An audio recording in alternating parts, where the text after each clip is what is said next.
Mayapur ISKCON মঠের সহযোগিতায় ব্যবস্থাপনায় আমাদের আপনি জানেন অনেকে মানস ভট্টাচার্যের ইসকনের কোঅর্ডিনেটর সহযোগিতায় সমগ্র পশ্চিমবঙ্গের মঠ, মিশন, আশ্রম, সাধু, সন্ন্যাসী, মা ভাই বোনেরা ৫,০০০ কণ্ঠের গীতা পাঠে অংশগ্রহণ করেছেন। ধন্যবাদ জানাচ্ছি। শ্রী ভগবান শ্রীকৃষ্ণের আশীর্বাদ আপনাদের শিরে বর্ষিত হোক। সেই সঙ্গে সঙ্গে পশ্চিমবঙ্গের সমস্ত জনসাধারণকে আহ্বান জানাবো, ১৯ শতাব্দীর নবজাগরণে বাংলা মায়ের দামাল সন্তানরা সেদিন বুকে শ্রীমদ্ ভাগবত গীতাকে নিয়ে বলেছিল, ওই ব্রিটিশকে দেখা ভয়, ও ভয়ে কম্পিত নয় আমার হৃদয়।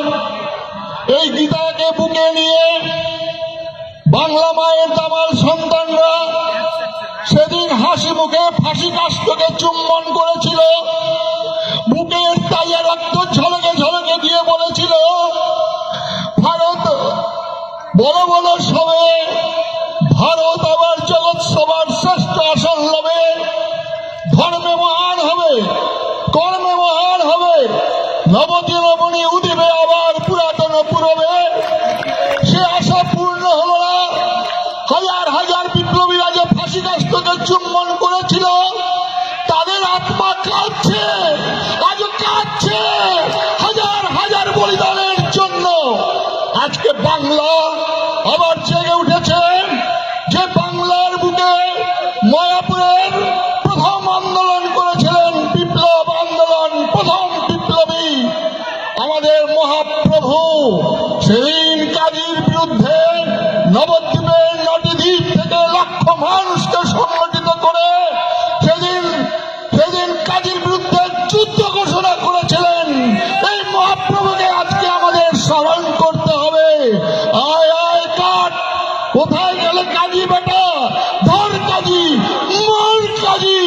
আজকে সেই কাজীর উত্থানে বাংলার মানুষ আবার জেগে উঠেছে।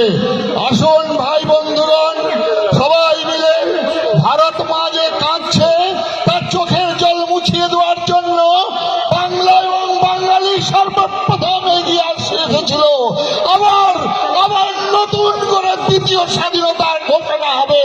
এই মায়াপুর থেকে এবার কেন্দ্র ভারতবর্ষ নয়, এবার কেন্দ্র হবে আবার বাংলা, এবং বাঙালি উঠে আসবে। তাই আসুন আমরা আমাদের শ্রীমদ্ ভাগবত গীতাকে আগামী প্রজন্মের কাছে তুলে ধরার জন্য আমাদের জাতীয়, আমাদের মহামহিম রাষ্ট্রপতির কাছে জানাবো যে এই শ্রীমদ্ ভাগবত গীতা আমাদের পাঠ্যসূচিতে নিয়ে আসা হোক। আগামী দিনে আপনারা সবাই সমাচারে স্বাগত জানাবেন। আমরা মহামহিম রাষ্ট্রপতির কাছে আমরা জানাচ্ছি, শ্রীমদ্ ভাগবত গীতা ভারতের জাতীয় গ্রন্থ হিসাবে ঘোষণা করার জন্য বিনীত আবেদন। এখনো পূর্ণাহুতি হবে।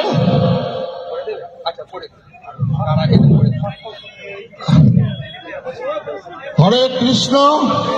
আমাদের শুভেচ্ছা গ্রহণ করুন। শ্রী ভগবান শ্রীকৃষ্ণ এবং ভগবান শ্রীকৃষ্ণ চৈতন্য মহাপ্রভুর কৃপাশীর্বাদ গ্রহণ করুন। মহাশয়া, আপনি ভালো করেই জানেন যে শ্রীমদ্ ভাগবত গীতার অব্যর্থ শিক্ষা সহস্রাব্দ থেকে মানব জাতির প্রজন্মকে আলোকিত করেছে।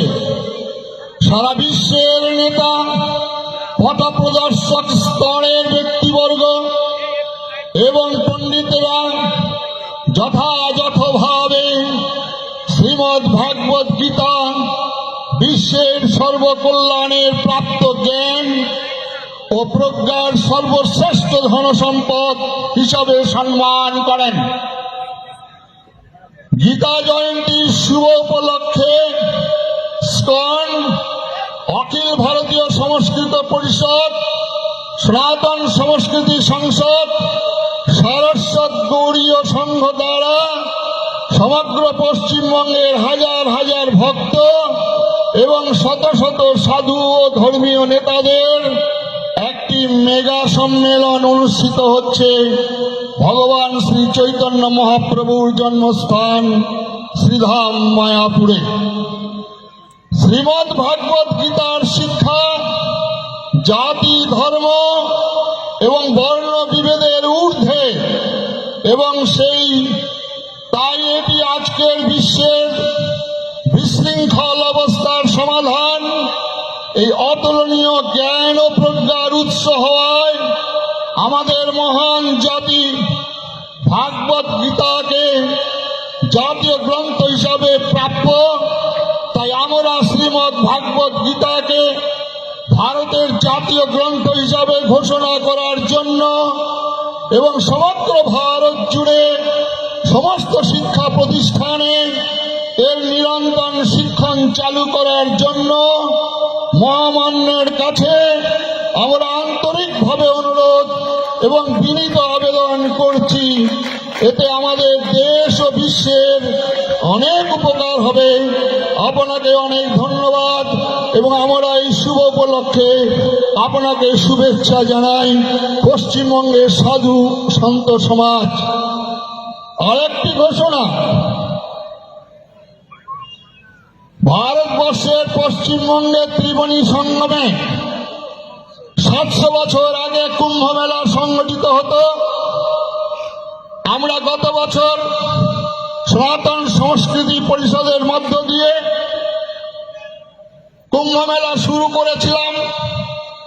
আগামী 11, 12, 13 ফেব্রুয়ারি কুম্ভ মেলা সংগঠিত হবে ত্রিবেণী সঙ্গমে হুগলি জেলায়। সমগ্র পশ্চিমবঙ্গের আপামর জনসাধারণ ধর্ম, মত, পথ ভুলে একত্রিত হওয়ার জন্য কাতর প্রার্থনা নিবেদন করছি। আপনারা সবাই উপস্থিত হবেন সেই পূর্ণ কুম্ভ মেলায়। আবার আমি এই মায়াপুর ইসকনের যিনি কর্ণধার, কোঅর্ডিনেটর, মাননীয় পূজ্য জগদ্ধাত্রেয় মহারাজজি, তিনি যেভাবে অক্লান্ত পরিশ্রম করে এই সুন্দর পরিবেশ সৃষ্টি করে আমাদের সবার ব্যবস্থা করেছেন, আমরা সমস্ত সাধু সমাজ পশ্চিমবঙ্গের সমস্ত জনসাধারণের পক্ষ থেকে মহাপ্রভুর চরণে প্রার্থনা, তার আশীর্বাদ জগদ্ধাত্রেয় মহারাজের শিরে বর্ষিত হোক। আগামী দিনে আরো নতুন নতুন কার্যক্রম করে বাংলার ঘরে ঘরে আমরা পৌঁছে দিতে চাই। সেই সিদ্ধান্ত আমরা কয়েকজন মিলে গ্রহণ করব। আপনারা সর্বতভাবে সাহায্য করবেন। আপনারা সবাই মহাপ্রভুর চরণে প্রার্থনা করুন, ভগবান শ্রীকৃষ্ণের চরণে প্রার্থনা করুন। জগদ্ধাত্রেয় মহারাজের আমরা সুস্বাস্থ্য এবং তার পরমায়ু কামনা করছি, যেন আগামী দিনে আমাদের পাশে দাঁড়িয়ে এইভাবে ইসকন মঠ বাংলার জাগরণে, হিন্দুর জাগরণে, ভারতবর্ষের জাগরণে তিনি আত্মনিয়োগ করবেন, সে আশা আকাঙ্ক্ষা রেখে তাকে শত সহস্র ধন্যবাদ, শত সহস্র ধন্যবাদ। এইমাত্র ডক্টর গাঙ্গুলি, আমাদের অনির্বাণ গাঙ্গুলি মশাই এসে পৌঁছে গেছেন। এখন আমাদের মাঝে মহামণ্ডলেশ্বর পূজ্য স্বামী তেজসানন্দজি মহারাজ এইমাত্র এসে পৌঁছেছেন, তার শুভকামনা আশীর্বাদ প্রার্থনা করতে। কৃষ্ণ চৈতন্য প্রভু পূর্ণাহুতি, সকলে দাঁড়িয়ে আমাদের যজ্ঞের পূর্ণাহুতি হবে, সকলে দাঁড়াবেন আপনারা ওদিকে তাকিয়ে। মহামণ্ডলেশ্বর তেজসানন্দগিরি মহারাজ কি, মহামণ্ডলেশ্বর পরমাত্মানন্দ মহারাজ কি। আমাদের সাথে অনির্বাণ গাঙ্গুলি আছেন। নমো ব্রাহ্মণীয় দেবায়